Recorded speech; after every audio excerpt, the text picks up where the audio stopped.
بسم الله الرحمن الرحيم. الحمد لله نحمده ونستعينه ونستغفره ونعوذ بالله من شرور أنفسنا ومن سيئات أعمالنا، ومن يهده الله فلا مضل له ومن يضلل فلا هادي له، وأشهد أن لا إله إلا الله وحده لا شريك له، وأشهد أن محمدا عبده ورسوله.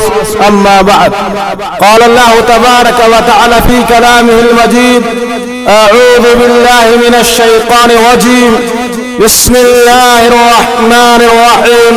حافظوا على الصلوات والصلاة الوسطى. وقال النبي صلى الله عليه وسلم: أرأيتم لو أن نهرا بباب أحدكم يغتسل منه كل يوم 5 مرات هل يبقى من درنه شيء؟ قالوا: لا يبقى من درنه شيء. قال: فذلك مثل الصلوات الخمس يمحو الله بهن الخطايا. مذہب اسلام ایک خوبصورت، حسین اور پرشکوہ عمارت ہے. جس طریقے سے ایک عمارت کی مضبوطی کے لیے کچھ پلرز اور ستون اور کھمبے ہوتے ہیں، اسی طریقے سے مذہب اسلام کی عمارت کے لیے بھی کچھ مضبوط اور مستحکم پلرز اور کھمبے ہیں. مذہب اسلام کا سب سے عظیم کھمبا تو توحید ہے، لا الہ الا اللہ محمد الرسول اللہ صلی اللہ علیہ وسلم کا اقرار ہے. لیکن دوسرا جو سب سے مضبوط کھمبا ہے، ستون ہے، عماد ہے، وہ نماز. روزے کے تعلق سے ایک بڑی شاندار جاندار تقریر آپ نے سنا. آئیے نماز کے تعلق سے بعض باتیں سنیے. نماز اسلام کا بہترین ستون ہے. اللہ کے رسول صلی اللہ علیہ وسلم کی ایک حدیث ہے، آپ صلی اللہ علیہ وسلم ارشاد فرماتے ہیں: الصلاۃ عماد الدین من ہدمھا ہدم الدین. نماز اسلام کا وہ ستون اور کھمبا ہے کہ جس نے نماز کو ڈھا دیا، اس نے پورے ستون کو، اسلام کی پوری بلڈنگ کو، حویلی کو، عمارت کو ڈھا دیا. اللہ کے رسول صلی اللہ علیہ وسلم کی حدیث کے مطابق اگر آنکھوں کی ٹھنڈک چاہتے ہو، آنکھوں میں سکون چاہتے ہو تو نماز پڑھو. اللہ کے رسول صلی اللہ علیہ وسلم فرماتے ہیں: انما جعلت قوت عینی فی الصلاۃ. آپ صلی اللہ علیہ وسلم ارشاد فرماتے ہیں کہ میرے آنکھوں کی ٹھنڈک نماز میں رکھی گئی ہے. آپ صلی اللہ علیہ وسلم کے ایک اور حدیث ہے، آپ صلی اللہ علیہ وسلم حضرت بلال رضی اللہ تعالیٰ عنہ سے کہتے تھے: یا بلال اقم الصلاۃ وارعنا بالصلاۃ. حضرت بلال رضی اللہ تعالیٰ عنہ نماز کی اقامت کہو اور نماز کے ذریعے سے ہمیں سکون پہنچاؤ، ہمیں راحت پہنچاؤ. امام شوکانی رحمۃ اللہ علیہ نے اور حافظ ابن کثیر رحمۃ اللہ علیہ نے قرآن مجید کی ایک چھوٹی سی آیت کریمہ سے مراد لیا ہے: الا بذکر اللہ تطمئن القلوب. خبردار، دلوں کو جو چیز سکون پہنچانے والی ہے، دلوں کو جو راحت پہنچانے والی ہے، دلوں کو جو آرام پہنچانے والی عبادت ہے وہ نماز ہے. دونوں مفسرین نے نماز کو کہا ہے، اس سے دلوں کو سکون پہنچتا ہے، آنکھوں کو ٹھنڈک نصیب ہوتی ہے. نماز کی بہت زیادہ اہمیت ہے. آپ نے ایک طالب علم ایک چھوٹے سے بچے کے ذریعے سے اردو زبان میں بھی اسی اسٹیج پہ سنا تھا کہ جنت کی چابی، جنت کی جنت کی کنجی نماز ہے. آپ صلی اللہ علیہ وسلم ارشاد فرماتے ہیں: الصلاۃ مفتاح الجنہ. نماز جنت کی کنجی اور چابی ہے. آپ صلی اللہ علیہ وسلم ایک حدیث کے اندر ارشاد فرماتے ہیں کہ نماز کی ادائیگی سے گناہ اسی طریقے سے دھل دیے جاتے ہیں جس طریقے سے ایک غسل کرنے والا، ایک نہانے والا گھر کے سامنے واقع دریا کے اندر 5 مرتبہ کوئی غسل کرے، نہائے، اس کے بدن سے غلاظت، گندگی، میل و کچیل ویسے ہی دور ہو جاتے ہیں جس طریقے سے اللہ رب العالمین 5 وقتہ نمازوں کے ذریعے سے گناہوں کو دھو دیتا ہے. آپ صلی اللہ علیہ وسلم ارشاد فرماتے ہیں اَرَأَيْتُمْ لَوْ أَنَّ نَهْرًا بِبَابِ أَحَدِكُمْ يَغْتَسِلُ مِنْهُ كُلَّ يَوْمٍ 5 مرات هل يبقى من درنه شيء قالوا لا يبقى من درنه شيء قال فذلك مثل الصلوات الخمس يمحو الله بهن الخطايا. آپ صلی اللہ علیہ وسلم ارشاد فرماتے ہیں صحابہ کرام کے درمیان تقریر کرتے ہوئے وعظ فرماتے ہوئے کہتے ہیں آپ صلی اللہ علیہ وسلم یہ بتلاؤ کہ اگر کسی شخص کے گھر کے سامنے کوئی دریا بہہ رہا کوئی ندی جاری اور ساری ہو اور اس میں 5 مرتبہ کوئی شخص غسل کرتا ہو نہاتا ہو تو کیا ایسے شخص کے بدن کے اوپر گندگی میل و کشیل غلاظت اقدار نجاست گندگیاں باقی رہیں گی؟ صحابہ کرام نے کہا لا یبقى من درنہ شیء ایسے شخص کے بدن پر میل و کشیل گندگی باقی نہیں رہے گی. آپ صلی اللہ علیہ وسلم نے ارشاد فرمایا فذلک مثل الصلوات الخمس یہی مثال ہے 5 وقتہ نمازوں کی.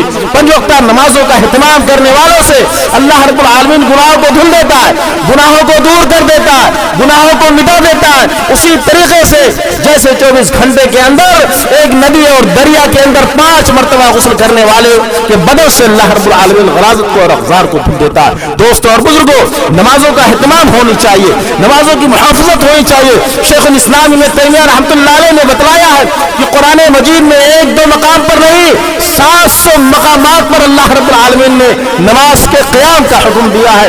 کہیں پہ نماز کے قیام کا حکم دیا ہے کہیں پہ نماز کی محافظت کا حکم دیا ہے کہیں پہ نماز کے اندر خشوع و خضوع اختیار کرنے کا حکم دیا ہے کہیں پہ نماز کے اندر توجہ کے ساتھ نماز کی ادائیگی کا حکم دیا ہے. اللہ رب العالمین ارشاد فرماتا ہے کہ آیت کے اندر حافظوا علی الصلوات والصلاۃ الوسطی اے مسلمانوں نمازوں کی پابندی کرو خاص طور پہ عصر کی نماز کی پابندی کرو.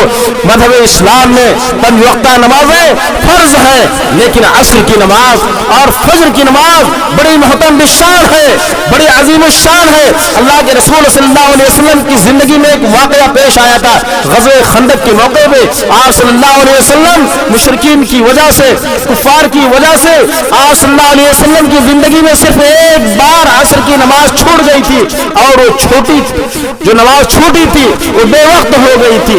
عصر کی نماز کو آپ صلی اللہ علیہ وسلم وقت پہ نہ ادا کر سکے تھے. کفار و مشرکین کی مشغولیت کی وجہ سے ان کی مصروفیت کی وجہ سے ایسا مصروف ہو گئے تھے آپ صلی اللہ علیہ وسلم کہ عصر کا وقت رخصت ہو گیا تھا. آپ جانتے ہو آپ صلی اللہ علیہ وسلم رحمت کے مجسم تھے.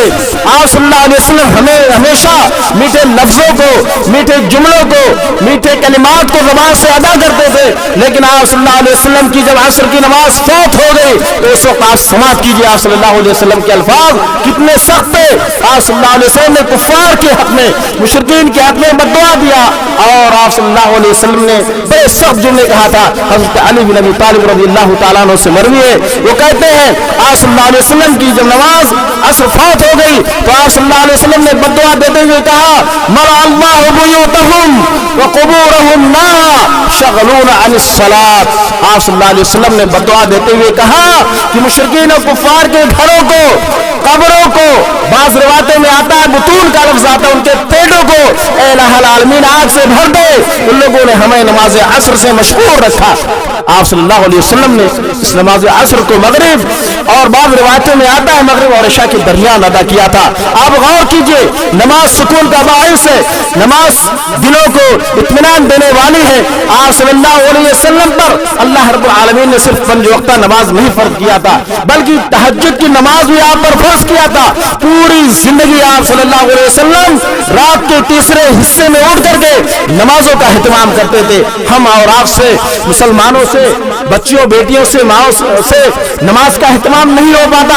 آپ صلی اللہ علیہ وسلم راتوں میں تہجد کا اہتمام کرتے تھے. سورۃ المزمل کو پڑھیے سورۃ المدثر کو پڑھیے آپ کو معلوم ہوگا آپ صلی اللہ علیہ وسلم بڑی کثرت کے ساتھ نماز پڑھا کرتے تھے. ایک دفعہ اللہ کے رسول صلی اللہ علیہ وسلم کفار و مشرکین کی استہزاء سے ان کے مذاق سے بڑے طبیعہ خاطر ہو گئے تھے بڑے رنجیدہ ہو گئے تھے بڑے افسردہ ہو گئے تھے مغموم بیٹھے ہوئے تھے. اللہ رب العالمین نے اللہ کے رسول صلی اللہ علیہ وسلم کو حکم دیا گھبراؤ نہیں، فکن من الساجدین، جاؤ سجدہ کرو، عبادت میں مصروف ہو جاؤ، نماز کے لیے جاؤ۔ اللہ رب العالمین تمہارے دلوں کے اندر جو تکلیف آ گئی ہے، پریشانی آ گئی ہے، غم اور حزن اور ملال جو تمہیں لاحق ہو گیا ہے، وہ دور ہو جائے گا۔ وَلَقَدْ نَعْلَمُ أَنَّكَ يَضِيقُ صَدْرُكَ بِمَا يَقُولُونَ فَسَبِّحْ بِحَمْدِ رَبِّكَ وَكُن مِّنَ السَّاجِدِينَ۔ اللہ رب العالمین نے اللہ کے رسول صلی اللہ علیہ وسلم کو اس پریشانی کی گھڑی میں حکم دیا کہ سجدہ کرو، سجدے سے اطمینان حاصل ہوتا ہے۔ اسی طریقے سے محترم بزرگوں اور دوستو، حضرت عائشہ رضی اللہ تعالی عنہا بیان فرماتی ہے، اسی حدیث کو ذکر کر کے میں اپنی بات کو ختم کرتا ہوں۔ آپ صلی اللہ علیہ وسلم کے تعلق سے ارشاد فرماتی ہے، وَإِذَا حَضَرَهُ أَمْرٌ فَضِيَ إِلَى الصَّلَاةِ۔ آپ صلی اللہ علیہ وسلم کو جب بھی کوئی مشکل معاملہ پیش ہوتا تھا، فوراً مسجد کا رخ کرتے تھے، نماز کا اہتمام کرتے تھے۔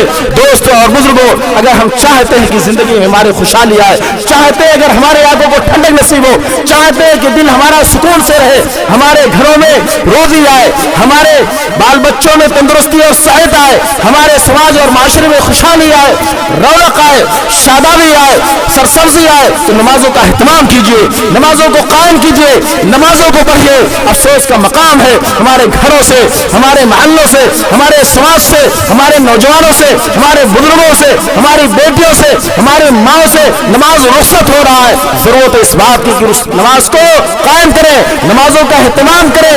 ایک خطیب کے ذریعے سے آپ نے سنا کہ موت آدھ بوچے گی، ہر انسان کو موت پکڑ کر کے رہے گی، موت کا کوئی وقت مقرر نہیں ہے، موت سے کسی کو مفر نہیں ہے، اس لیے نمازوں کا اہتمام کرنا چاہیے، نیکیوں کا اہتمام کرنا چاہیے، صدقات و خیرات کا اہتمام کرنا چاہیے، بھلائیوں کو اکٹھا کرنی چاہیے۔